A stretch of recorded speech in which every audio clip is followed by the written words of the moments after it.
was found at the end of each day. But that was then and this is now, and he's far gone. And his voice had lingered on for far too long. He said, my fearless son, you can't be stronger than them all. Their blades control the sky and if the jump will likely fall. And you need an alibi just to pass by in this life, cause your shield can't protect you from death sight. Oh no. When he left to find himself, I left his spirit and body and soul. I also left my family, literally. Cause if he's not worth anything, then what do I know? I'm just a carbon copy of a damned machine. Hello, ladies and gentlemen, boys and girls. It is me, Duke CT, and hoping you like the music of the OC remix of Variety. I haven't played that in a long while, man. Back like a couple years ago. And we got a grand Shuckett, I don't know how to pronounce your name, here live in Dukect Lounge, the chat room, which you can always be in the chat room. And I'm feeling good today, this Friday evening. And boy, we have a lot of the play here, ladies and gentlemen. And you know, it's sad that Hogan has to keep doing this stuff, calling him quote. You know, he called yeah, he called Steve Austin a constant bitch. Yeah, that's just nice. You know what? At this point, Hogan, you need to just shut up, man.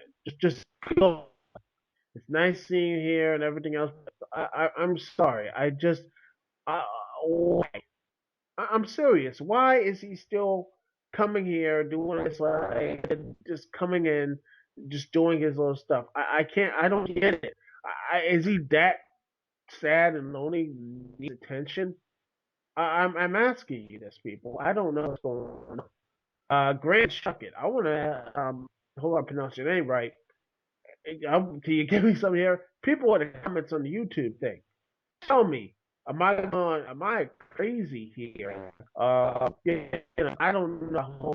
The link be in the description. I posted, by the way.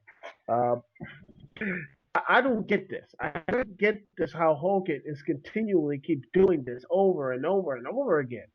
I mean, can you just move on? I just don't get it. I just don't get it.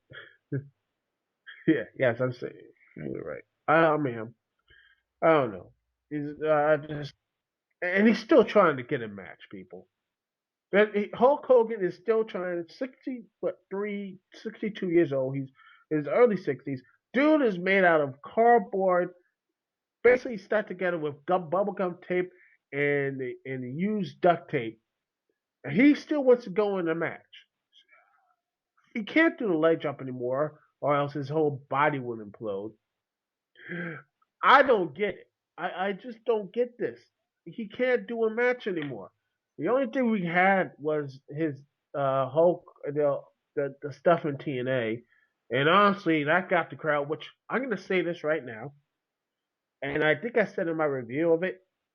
I'll put that in the link in the description.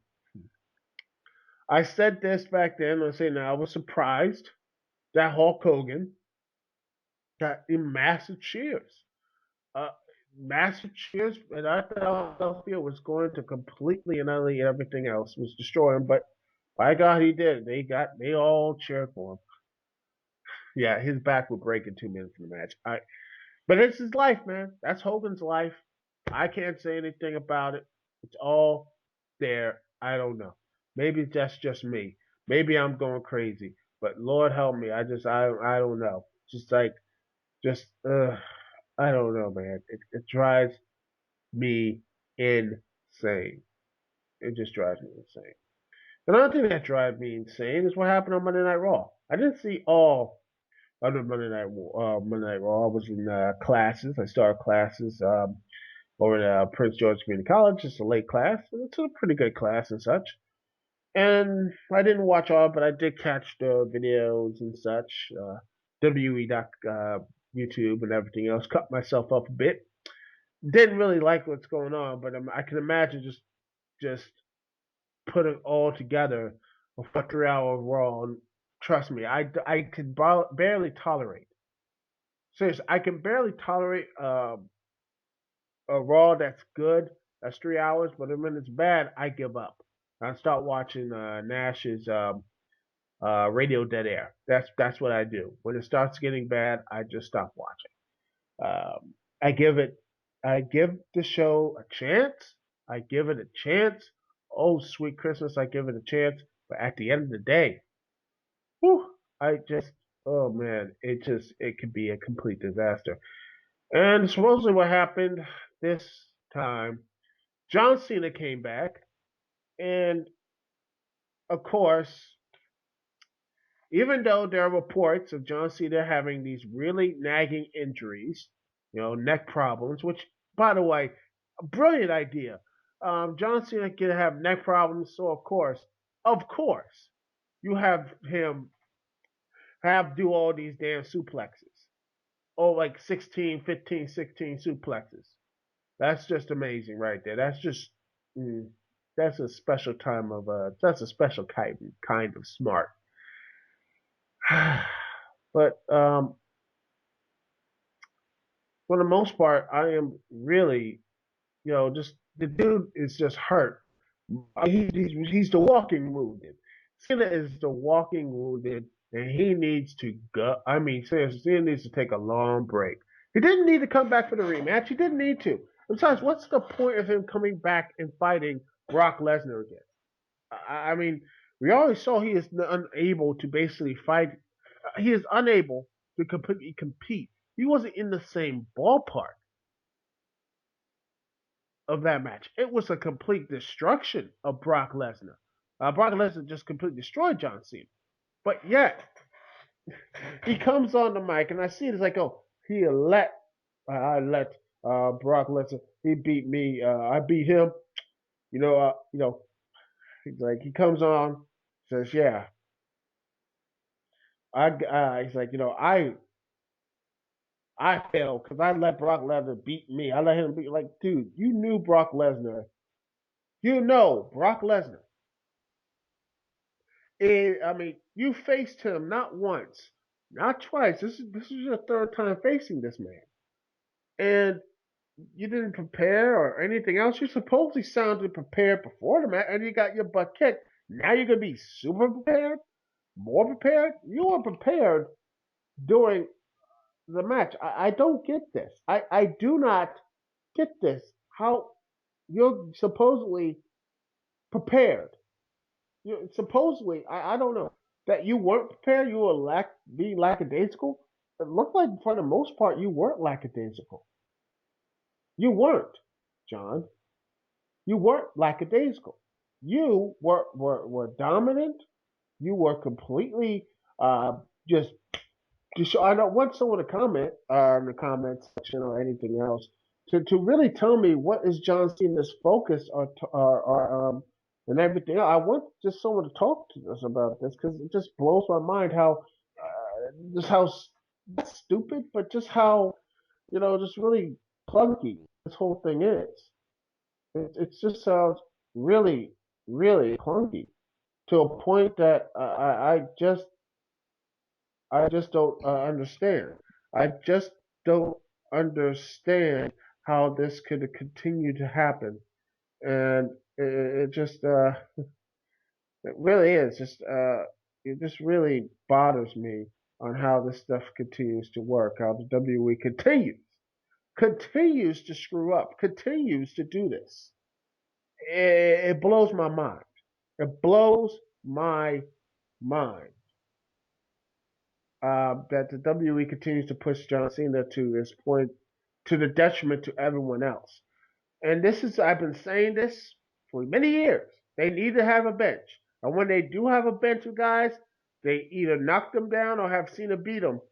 Now the chickens have come home to roost, so there's no one out there. They say, oh, Roman Reigns. Yeah, Roman Reigns is clearly not ready. If you look at the SummerSlam matches, hell, single matches, the dude is not ready yet. I think one day he can be ready. I think I like Reigns. I want him to grow and just destroy. I want him to conquer. I want him to be this guy, but hopefully WWE doesn't make him this jokey guy to do stand up. Which, by the way, I'm sorry. Why in the world everything else. Okay. Uh, thank you, Grand Shuckett. Thank you so much. But remember, you can always check out the YouTube and everything else. Remember that. Also, catch this stuff on iTunes. Thank you so much for joining me, man. Anyway, and by the way, he's on the chat room. And by the way, you can always check out the chat room live if you can't comment, can't call in or anything else. Always, always the chat room.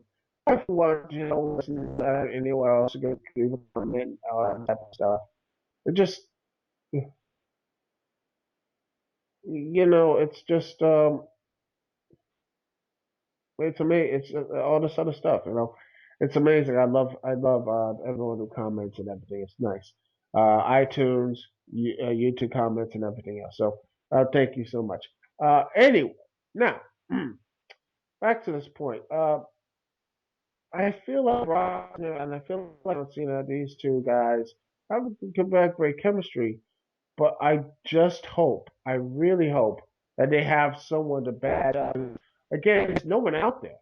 And no, and by the way, really, and the one thing I just really noticed for the past couple of years, in fact, something even mostly pro wrestling fans, as when is the last really likable babyface? Besides AJ Styles, I can't really remember a truly likable babyface, original babyface that's actually likable and someone the crowd get behind. I mean, you can say Gunner, uh, but Gunner from TNA. See what else? Michael Elgin. Eh, this is, you know, Cedric Alexander. Just a lot bland, but guys who are likable, but not much of the personality. But the sad part is, in the WWE, I can barely even talk about. The only ones who are actually somewhat likable is Dean Ambrose, and he's a psychopath. I mean, when's the last time we actually saw someone in the WWE or anything else, a young, hip babyface that's actually totally likable, a protagonist that's truly likable, that the crowd could cheer and what have you, and all this stuff. Besides, I mean, if you want to look back, the last clean cut guy who got really big face pops was Hulk Hogan, believe it or not. And you know, he was a really likable, good guy. Hulk Hogan and Steve Austin and The Rock, those guys Steve Austin, The Rock, got over because they were anti-establishment for the most part, and said things that weren't really PG. And I know some people like that. They love that. Heck, I can go on YouTube right now and comments. I guarantee you'll probably get something like, "Yo, dude, the Attitude Era was the best ever." Yes, yes, I like the Attitude Era. Personally, I was more of a WCW guy, watching the wrestling and such, and I liked that. It was more professional. But I did watch WWF at the time, when it was called the Attitude Era. But I truly, my heart will always go to WCW in 1996, 97, 98. To me, this is my personal opinion, and I could be wrong. And I feel this is missing completely from what wrestling is, a truly professional type environment. That is like the antithesis what the WWE is. Something that's PG, but also you can look at like as a sports entertainment medium. Some can say it's Ring of Honor, but Ring of Honor does not have that production value quality that even comes close to what 96, 97, 98 WCW had. I think that when you have something like that, that huge quality, that look, the quality, that feels like, yeah, this was like a fresh something that belongs mostly on ESPN for the most part. I felt like this could have been on ESPN. Something like you watch on ESPN, you can look this like, oh, this is really good. I like this. This is really nice. I like this stuff right here. That sort of thing. I feel that that's missing. That sportsman atmosphere about the athletes. You can have the great personalities, you could do that, but something like that to challenge the WWE, which quite honestly, the WWE, as much as I like Triple H, I feel like he's missing the point of aspects of what made the WWE really good. Should have had some good matches and all the stuff, but also they had charisma, great gimmicks. Um, and that's why I know Jim Cornette and all those guys don't like him. And it was this, that, but They had to be something different. The WWE had to set themselves apart from all the other indies, all the other territories. I mean, if the WWE basically was just NWA South but in the Northeast, no one like would care. They'd be like, "What's this? It's the same thing." You need to do radically different. You had to do things that looked really different. So that's why they looked at. They did all these other things. They emphasized gimmicks and characters and made the ring stuff secondary. And that's what they did to the '80s, the rock and roll wrestling era, to the new generation era. The Attitude Era showed this for the most part. The in-ring con was actually mostly secondary, not all the way secondary, but for the most part it was. But it was the characters and the emotion with the crowd they have. Nowadays, they're trying this real amalgamation of what it used to be, but then it's in-ring talent's the most important. Now it's the characters. There's no real character that you can latch onto for the most part in the WWE. You can say Daniel Bryan, but he's hurt right now. Daniel Bryan is basically gone. He's gone, ladies and gentlemen. And hopefully he comes back, but that's the only guy. That was it.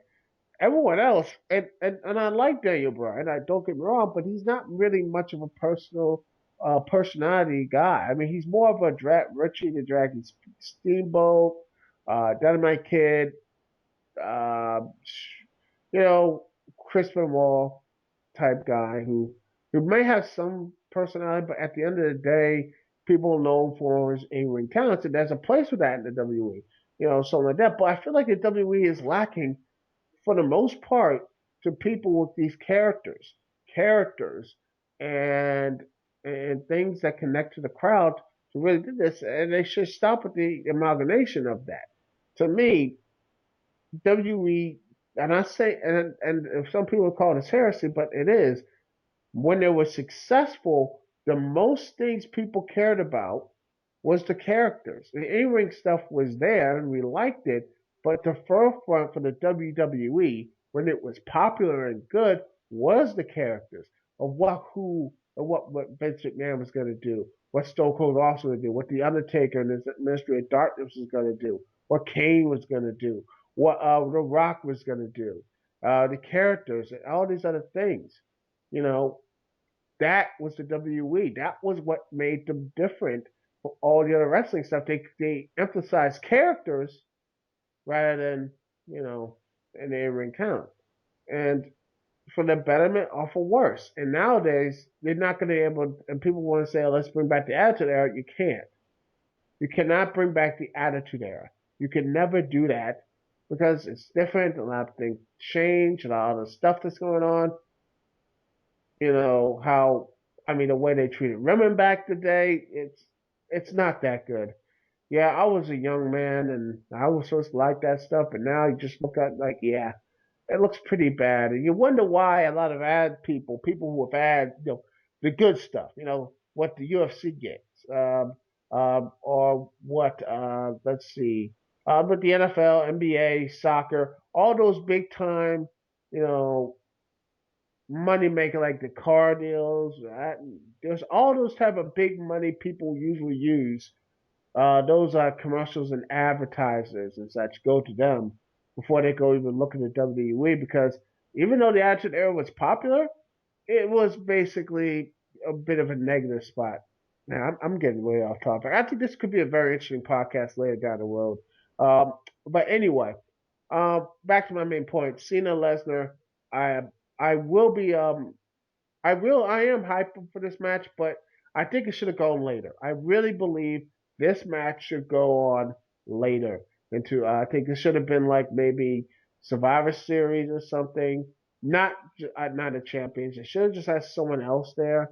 I don't know. Keep RVD or something for another month. Have him win a tournament or something, and he face Brock Lesnar or something like that. Continue this whole thing, because I think that would be much more interesting instead of just we just got John Cena face him again. Because out of three things are going to happen. You have John Cena lose again in a completely embarrassing fashion again, which would be basically saying, yeah, just watch. It's just going to be a repeat of SummerSlam, which I don't think most people are going to watch or like. B, you're going to have Cena win the match and basically win and never give up, all that type of stuff. Or three, you have he wins but is totally destroyed, and guess who comes out? Seth Rollins cashes in and becomes the new WWE champion. But then again, he's still feuding with. I think he's starting to feud with Reigns. There was a promo where him and Reigns has something to do with. Which, by the way, I love that Roman Reigns finally is going to talk about one of his friends, Dean Ambrose. Which you know, I think he's kind of like had his help. Last week, when Kane came into his match. I'm not saying take over the feud, but at least knock out Kane. Seriously, Kane. Every time he's in this whole thing, he ruins everything. Kane ruins everything because he just drags everything down. But have Roman Reigns take out Kane, and then you could have a true one-on-one match. I know, it's crazy, right? Instead of having him now come out and say, that sort of thing. But that's weird. I don't know why you're not going to do that. You're not going to have that, but whatever. You have Ambrose, because when Ambrose does come back, and I think he's filming a movie. He's gonna come back next 2 months, probably next month at Night of Champions or later. I think he's gonna come back. Is he going to continue? I think the feud is going to continue. You have Ambrose pick up the victory, maybe a Hell in a Cell or something. Um, what else? I don't know. Continue the feud where Ambrose finally gets his victory and maybe get the money in the bank. I don't know about that yet, but I think it's going to be a very interesting couple of months if the WWE can do something because a lot of people are behind Ambrose a lot more than Reigns. It's sad, but Ambrose is probably one of the best guys. I'm seriously the best guy to actually keep people watching. So that is something a lot of people need to look into. Anyway, we'll be right back right after this, ladies and gentlemen, boys and girls. We'll be taking a small little break. We'll be listening to some OC remix, and right after that, we'll be talking a little more. And remember, people, if you want to call in and talk about this stuff, remember the phone number, as always, is 72. Remember, the phone number to call in to connect with me, Dukect, is 724-444-7444. Listen, the number is 724-444-7444, and the call ID to connect with me, Dukect, is 92417. The call ID is 92417. And we'll be right back right after this, after I'm playing some OC remix, and we're going to be playing some Super Mario 64 from Super Mario 64 Portrait of a Plumber, the new album from OC Remix, the free one. Check it out, it's really good. So I'm going to play a little Wings to the Sky. Hopefully you like this here live in the Dukect Lounge. Thank you so much for joining me, Dukect.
Phone number, as always, is 724-444-7444. Once again, the number is 724-444-7444. And the call ID to connect to me, Dukect, is 92417. Once again, the call ID is 92417. Now, let's get this thing started now. Let's see, there's other news here. I mean, I can continue on talking about all this type of stuff, but guess what, ladies and gentlemen? Rumors have been talked about because I'm gonna talk about the video. I haven't talked video games in a while, so I'm gonna talk about the new Super Smash Brothers new character because everybody's been talking about this and everything else. Because today it's been revealed, ladies and gentlemen, we now have Shulk from Xenoblade Chronicles is going to be he in Smash Brothers. And supposedly there was a link, a roster link that earlier this week, and I'll link the stuff in the description. Was actually supposedly will be able to be not only Shulk, but also Bowser Jr. and the dog from Duck Hunt. Yes, the dog from Duck Hunt is a playable character in Smash Brothers, and I expect lots of trolls to to to be using that character. I can see it now. I can see it right now. They're going to be using that. It's going to be a complete nightmare, but gosh darn it, I'm gonna be loving it. Uh, oh goodness. But honestly, uh, that's going to be um just talk putting stuff on Twitter. But anyway, I should be focusing on this story. Yes. Anyway, this is actually not really a bad uh, list. Actually, if you look at it, you have Pac-Man, Palutena, Ike, Me Fighters, uh, Jigenya. I can't even pronounce her name. I don't know who this person is. There's a Pokemon. I'm not into Pokemon. I know a lot of people are. I don't know if I don't. I'm lost. Ugh. You got Charizard. All I know is Pikachu and Charizard. That's it. And Mew. It's so much. Sheik. Uh, Zero Suit Samus. Diddy Kong. Lil Mac. Lucario. King DDD. Zelda. Rosalie, Rosalina, and Aluma. Wow. Yes, they're gonna be here. That's gonna be fun. Marth, Sonic, Toon Link, Peach, Luigi, Pikmin, and Olimar, Mario, Donkey Kong, Villager, Mega Man, Link, Wii Fit Trainer, Samus, Kirby, Fox McCloud, Pikachu, Bowser, Pit, Captain Falcon, Robin. No, not that Robin. Robin from let's see, Smash Brothers. Let's see. It's who is this person? Fire Emblem Awakening.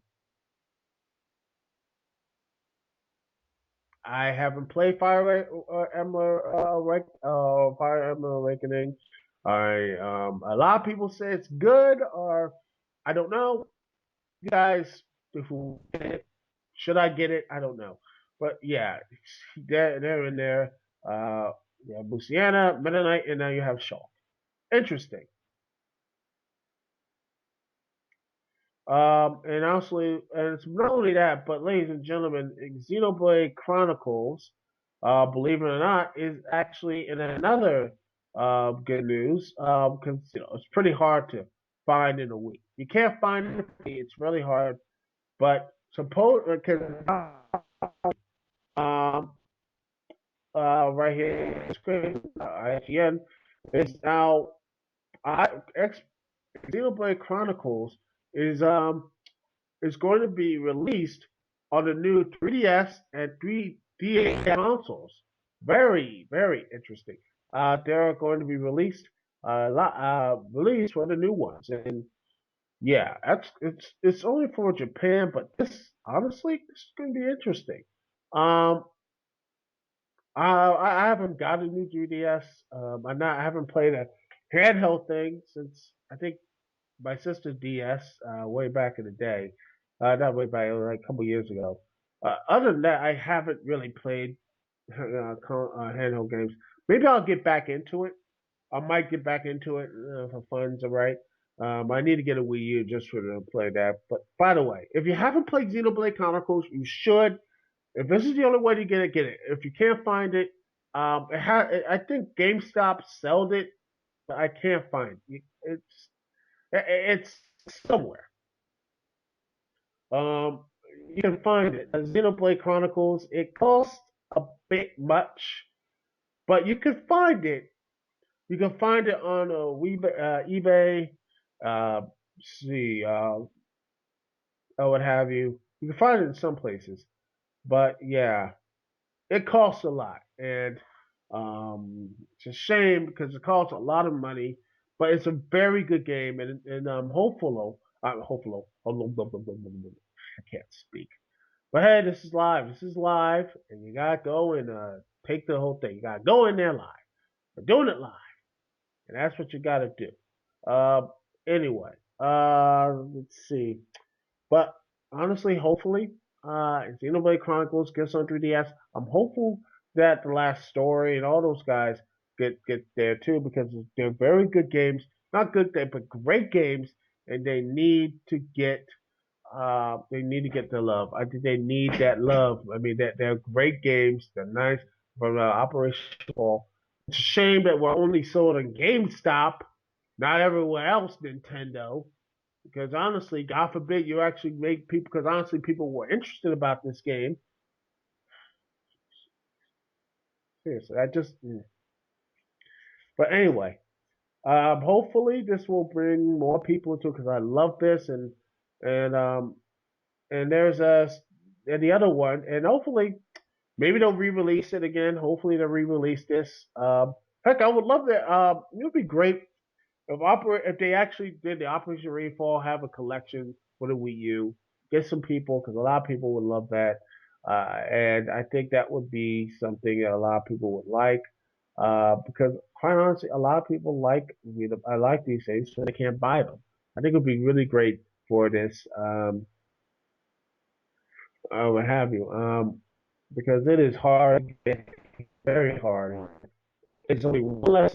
It is seriously, it's a lot of money to get these. It's a very expensive type of title, and I'm just saying because it's a great game, a big, huge, expansive game. It's something you guys really need to play. It's beautiful. It's a beautiful game, and the sequel there was Xenoblade Chronicle X. Yes, that's the spiritual successor, and I can't wait to play that. Hopefully, when it's come back in 2015, uh, I'm gonna get the Wii U and play that because that looks pretty cool. And I am, because honestly, yeah, it looks really good. And in fact, if you really look at this, from Monolith's Michiku in the Bia, I can't pronounce any names. I apologize. Um, this is from their Wikipedia page. I'll put a link in the description. It says, "I'd like to make it," and I and I quote, "I'd like to make an HD game that will wow the players. I want to show that Japan can still keep up with the USA when it comes to next gen technology. Our goal is to become something like the developers of the Fallout series, that's the like Fallout series. And you know what? With Xenoblade Chronicles, I think they're well on their way, and with less bugs. Like I love Fallout 3, but seriously, the bugs. Yeah, I'm not talking about the radioactive ones either. But anyway, I'm hopeful. Like I said, I'm really hopeful that this thing works. I'm positive. I'm rooting for this thing. I'm rooting for hopefully get Xenoblade Chronicles and more people play. Because by the way, Sean Connery's played. I love it. I love it. I love it and everything else. Got me pumped up. I'm about to go out and play it again. Um, yeah, it's a great game. You need to really uh, play it, Xenoblade Chronicles. If you haven't played it, if you haven't, and you haven't played it yet, play it. It's great. It's great. Anyway, mm, that's it, ladies and gentlemen, for DCT I podcast. Yeah, wow, it's short, ladies and gentlemen. Whew, under an hour. Hey, we're grinding back down, people. And again, if you like longer podcasts, put a note in the description. I'd say like longer or shorter podcasts because hey, that's a good thing. Good, bad, whatever. Because hey, I aim to please, and without you guys, the show would not be even possible. Thank you so much for listening. Duke CT here. Peace and love. I will see y'all when I see y'all later.